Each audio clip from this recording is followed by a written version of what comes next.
الحمد لله رب العالمين حمدا يوافي نعمه ويدفع نقمه ويكافئ مزيده، والصلاة والسلام الأتمان الأكملان على خير البرية وأزكاها، محمد الذي جاءنا بالقرآن كالشمس في ضحاها وبالسنة كالقمر إذا تلاها، فمن سار في هديه واهتدى بهداه سار في نور النهار إذا جلاها، ومن أعرض عن هديه وتمادى في غيه تاه في ظلام الليل إذا يغشاها.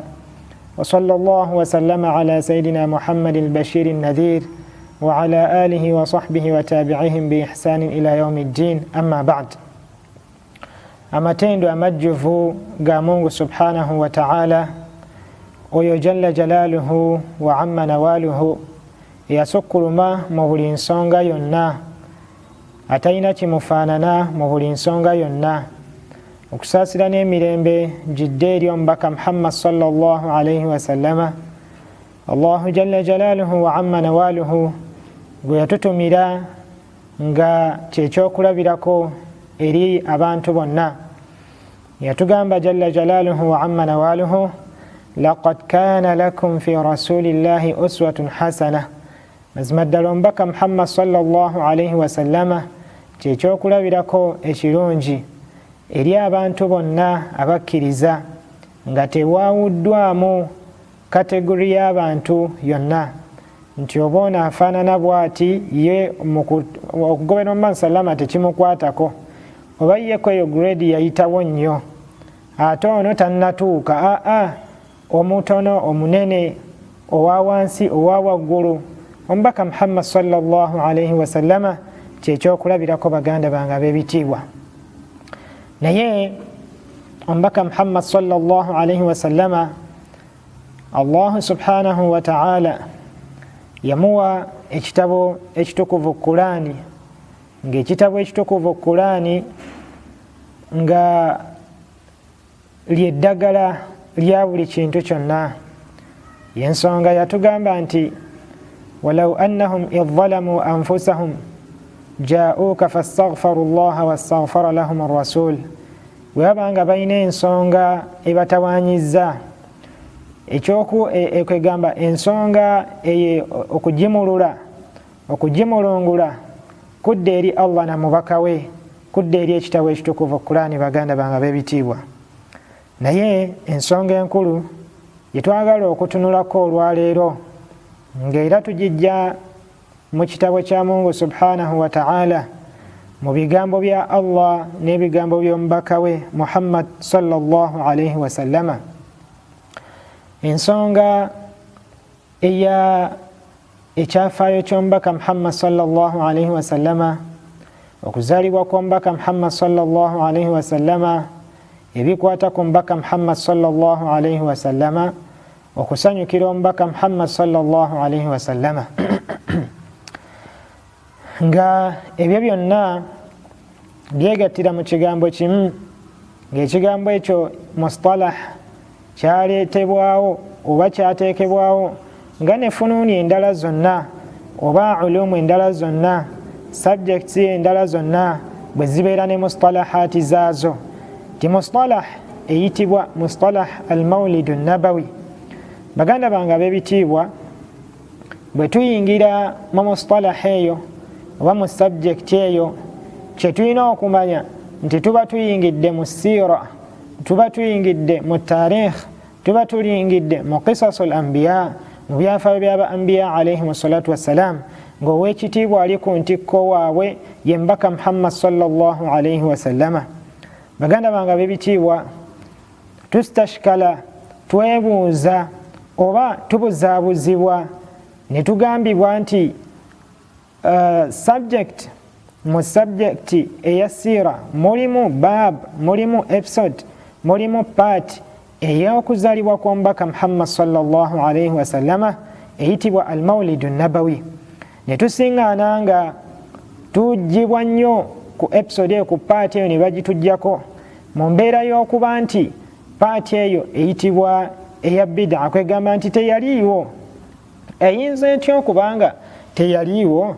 ng'ate omubaka Muhammad sallallahu alaihi wasallama yazaalibwa.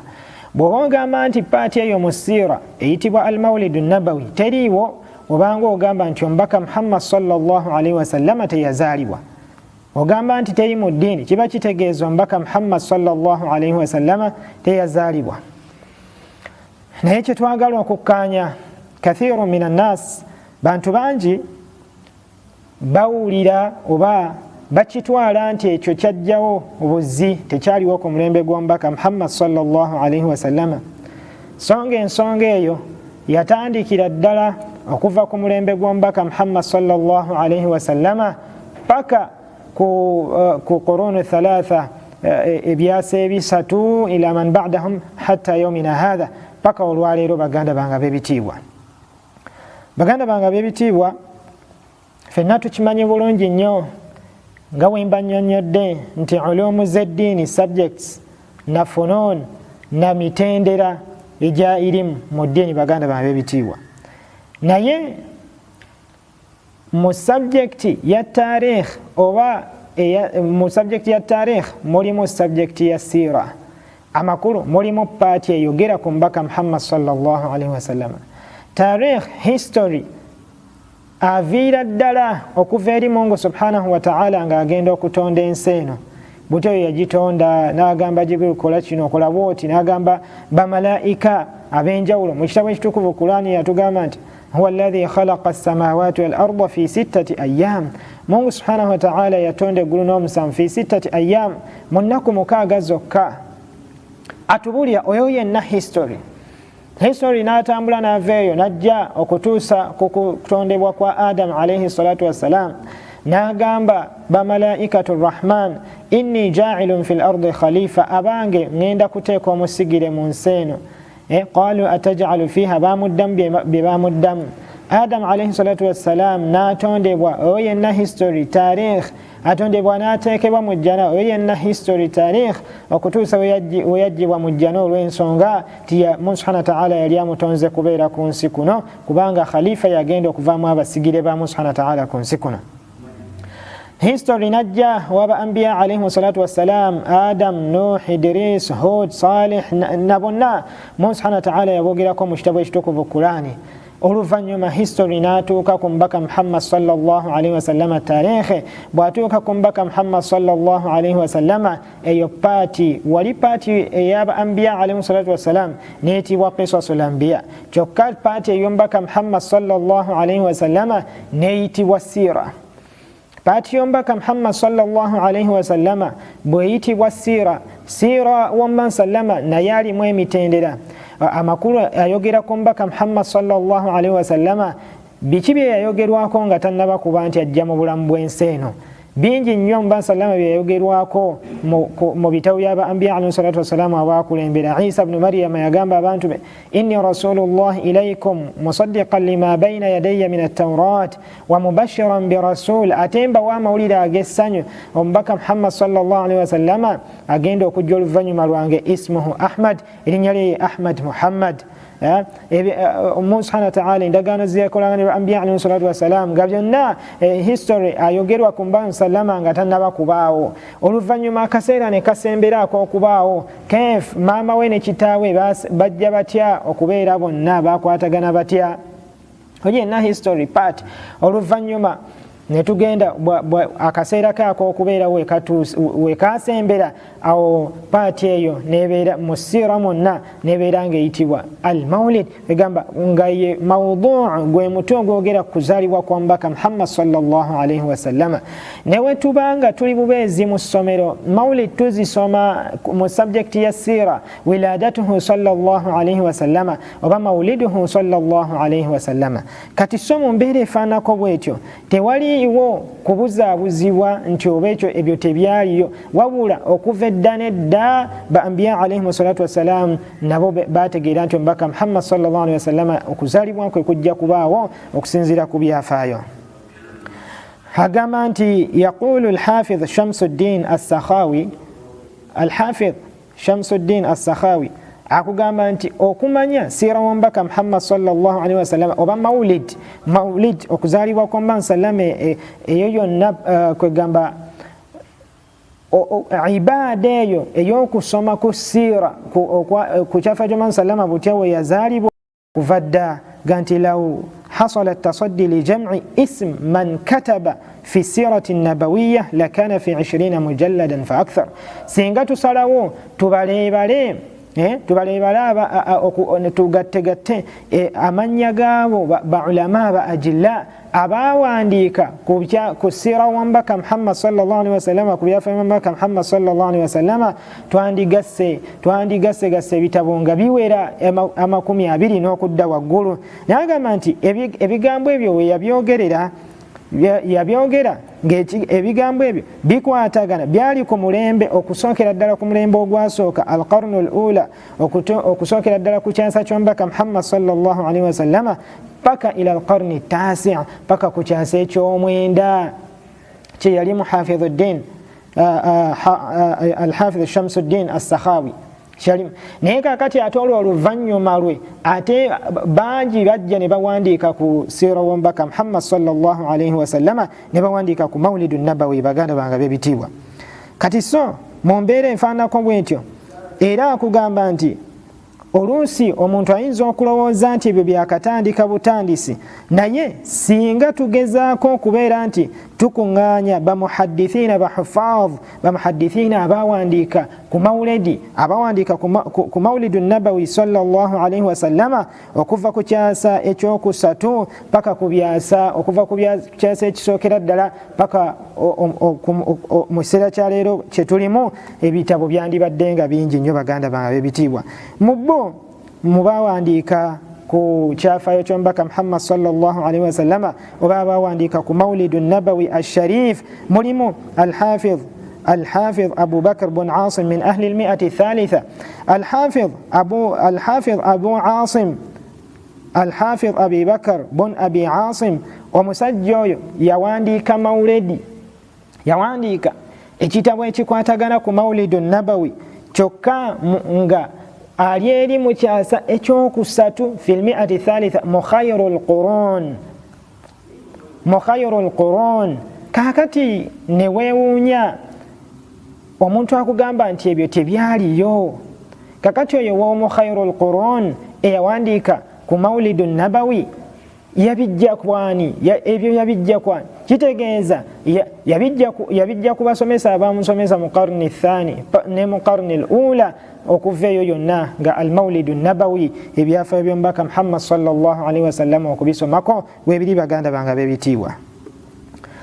Era bwe tutandika kubala abalamu aba aimma abawandiika mu bo mulimu Ibn Abi Asim, Abu Bakr Ahmad bin Umar النبيل الزاهد قاضي أصبهان الإمام الحافظ الكبير yawandiika ekitabo ekikwatagana ku maulidu nabawi sallallahu alaihi wasallama yakituuma kitaabu maulidu nabawi sallallahu alaihi wasallama wama maahu nga yafa mu kyasa ekyokubiri mwe yafiira okuva kusemuka kw'omubaka Muhammad sallallahu alaihi wasallama mu mwaka ogwa 287.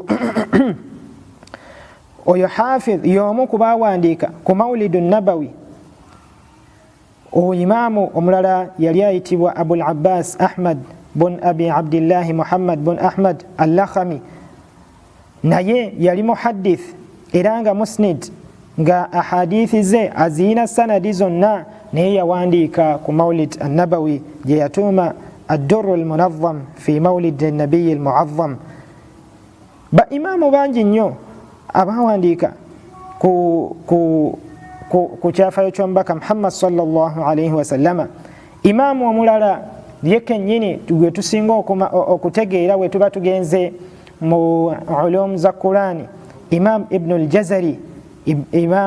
al-Jazari Muhammad bin Muhammad al-Dimashqi al-Shirazi al-Shafi'i al-Imam al-Allama al-Faqih al-Hafiz al-Muqri yawandiika maulidi n'agituuma at-ta'rif bil-mawlid al-sharif wa mukhtasaruhu 'urf at-ta'rif. Abo bonna ba imam nga bawandiika ku maulidi okulaga nti maulid an-nabawi teyakatandika baganda bange b'ebitiibwa. Naye obuzibu tubujjawa. Oli ayinza okugamba nti bituufu byoyogedde naye ekizibu kaifiya kale nabanga babiwandiikako obanga basoma ku byafaayo by'omubaka Muhammad sallallahu alaihi wasallam bakolanga batya kaifiya engeri gye bakolamu. Kino kyenjagala okubategeeza ti omuntu yenna abuuza kaifiya oyo abeera talina njawulo nababanu Israel. Babanu Israel Allahu jalla jalaluhu wa amma nawaluhu yabalagiranga ebiragiro ne bateekamu amagezi babuuza kaifiya. Inna Allaha ya'murukum an tadhbahu baqara, Allah bagambye musale nte, ate bo ne batandika kubuuza nte ki, yeera efaanana etya, kala yaayo eri etya, okutuusa Mungu subhanahu wa ta'ala webagamba subhanahu wa ta'ala inna al-baqara tashabaha alayna, otugambye simanyanga otugambye ente safra faqi'un lawnuha tasurru an-nadhirin tashabaha alayna, etubuzabuzizza inna al-baqara tashabaha alayna wa inna insha Allah la muhtadun. Naye ng'obuzibu bwe buva kubuuza kaifiya, kubuuzabuuza kati naffe tuddawo ne tubuuzabuuza nti ate kakati mpa dalilu, ate kakati kaifiya, tuba tetulina njawulo nababanu Israel. Ate ekyo kyabazikiriza omubaka Muhammad sallallahu alaihi wasallama yatugamba nti innama ahlaka man kana qablakum, kyazikiriza ababakulembera. Kiki ekyabazikiriza? Innama ahlaka man kana qablakum kathratu su'alihim, okubuuzabuuza ebintu ebitalina makulu. واختلافهم على أنبيائهم نبيوكنا نبنبي باوي نباوكنا كل وقبانتي بيقد بفوكا أبابسينغو كتغيرا. هل نفي تولي مكواوكنا كنبك محمد صلى الله عليه وسلم تبوزبو زيبين تنبك محمد صلى الله عليه وسلم بيتتيرا. سبحانه تعالى تكود تري فري gunotandika okubuuzabuuza la tasalu an ashyain tubda lakum tasukum, okubuuzabuuza ebyo kaifiya, okubuuzabuuza ebintu ebitaliimu makulu kuba kuddayo nga babanu Israel bwe bakolanga. Mungu subhanahu wa ta'ala n'abazikiriza. Kyova batuzikiridde omulembe guno omulembe guzikiridde embeera gye tulimu si nnungi lwakwefaanaanyiriza babanu Israel. Wakhtilafuhum ala anbiyaihim, ne batandika okwawukana ku bannabbi baabwe. Twawukana ku bamanyi, abamanyi abaatukulembera ba khayrul qurun tubawukanako ffe ssebo ne twagala tutwale ebyaffe, tutwale entegeera yaffe, tutwale fahmu salaf. Ebintu bya mirundi ebiri, alfahmu walfiqh. Oyinza okulaba nga byombiriri kyekimu naye si kyekimu, kubanga senga kyali kyekimu omubaka Muhammad sallallahu alaihi wasallama teyandisabidde al-Abbas Allahumma faqihhu fi ddin, ay Allah muwe okunnyonnyoka mu ddiini, ategeere okunnyonnyoka kwennyini. Naye teyamugamba nti Allahumma fahimhu fi ddin. Kati al-fahm okutegeera yani kubaamu entegeera nafsaani nze oba nfuna nze nga nze ntegedde bwe nti ne tweteeka kufahmi salaf ate nga si gye tuliko. Basalafu baali bafuqaha, tebaali bakutegeera butegeezi bintu, baali bannyonnyofu. Amakulu tuddeyo eri fiqh, tetujja kuddamu kwawukana ku bamanyi baffe aba umma ba khayrul qurun ba sadrul umma. Tusaba Mungu subhanahu wa ta'ala atuteekemu abo abasinga abawuliriza ebigambo ate ne batwalawo ebisinga obulungi, atuwe fiqh okutegeera n'okunnyonnyoka eddiini baganda bange ab'ebitiibwa. Innahu waliyu dhalika wal qadir alayhi. Assalamu alaikum wa rahmatullahi wa barakatuh.